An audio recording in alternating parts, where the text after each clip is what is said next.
उत्सवाच्या रंगात रंगवलेला आजचा हा मंगलमय दिवस.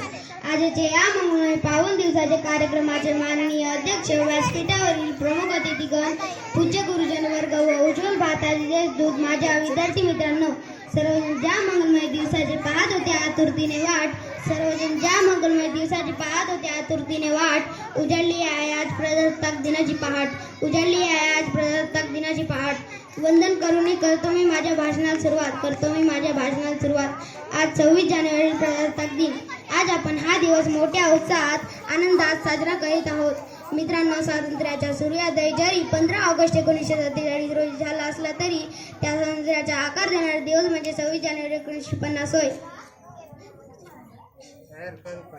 डॉक्टर बाबासाहेब आंबेडकरांच्या हातून मूर्त स्वरूपात आलेली राज्यघटना 26 जानेवारी 1950 रोजी लागू झाली आणि आपला भारत देश लोकशाही प्रजासत्ताक देश बनला.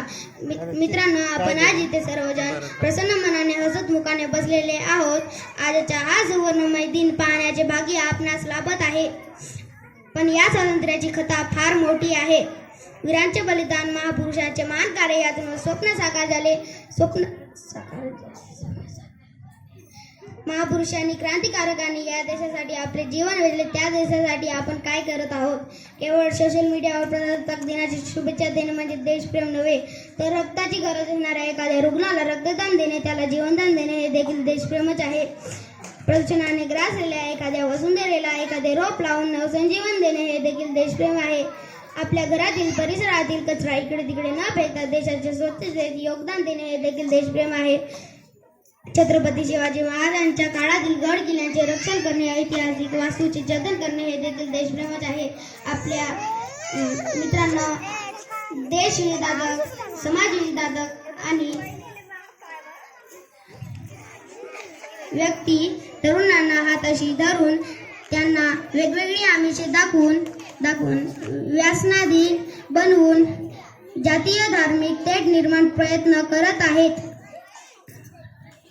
या देशविघातक, समाजविघातक